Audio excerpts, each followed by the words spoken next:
నమస్తే, welcome to today tomorrow. నా పేరు నరేష్. కేటీఆర్ ముఖ్యమంత్రి రేవంత్ రెడ్డికి ఒక లేఖ రాయడం జరిగింది. ఫోన్ ట్యాపింగ్ వ్యవహారం బహిర్గతమైన తర్వాత ముఖ్యమంత్రి రేవంత్ రెడ్డికి కేటీఆర్ ఒక లేఖ రాశారు. ఇంతకీ ఆ లేఖ ఏం రాసినారంటే, నేతన్నలు పద్మశాలిలు తెలంగాణలో అత్యధికంగా ఉన్నారు. చేనేత విభాగంలో పద్మశాలిలు కేవలం చాలామంది తమ కుల వృత్తిపైనే ఆధారపడిన కుటుంబాలు ఎన్నో ఉన్నాయి. అలాంటి నేతన్నలకు ప్రభుత్వం ఆదుకోవాలన్నారు కేటీఆర్.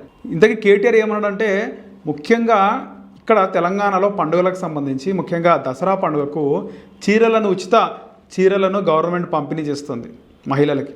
సో అలాంటి చీరలను నేచే నేతన్నలకు కాంగ్రెస్ పార్టీ అన్యాయం చేస్తుందని, గతంలో 2014 ముందు తెలంగాణ రాకముందుకు ఎలాంటి అయితే నేతన్నలు ఒక కరువుని ఫేస్ చేశారో అలాంటి కరువు మళ్ళీ ఇప్పుడు కాంగ్రెస్ హయాంలో ఫేస్ చేస్తున్నారు అని కేటీఆర్ ఆవేదన వ్యక్తం చేశారు. అలాగే నేతన్నలకు సంబంధించి ఏదైతే ఉచితంగా మహిళలకు పంచే చీరలకు సంబంధించి ఆ చీరలను నేతన్నలే నేస్తున్నప్పటికీ ఆ చీరలు కొన్ని లక్షల చీరలను నేతన్నలు ఎన్నో కుటుంబాలు నేస్తుంటే వాటిని అర్ధాతరంగా రేవంత్ రెడ్డి ప్రభుత్వం ఆపివేసింది.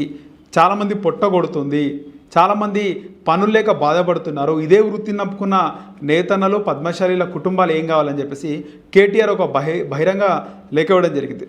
దీనికి సంబంధించి నేతన్నలపై కాంగ్రెస్ పార్టీ అంటే కక్షపూరితంగా వ్యవహరిస్తోంది అని చెప్పేసి కేటీఆర్ అనడం జరిగింది. అంటే ఇంతకీ నేతన్నల కోసమే కేటీఆర్ ఎందుకు మాట్లాడిండు అంటే, ఇక్కడ బీఆర్ఎస్ ప్రభుత్వంలో చాలా సంవత్సరాలు దసరాకు సంబంధించి ముఖ్యంగా చాలామందికి ప్రభుత్వం చీరలు అందించేది. దసరా ముందే 10 రోజుల ముందే చీరలను అందించేది.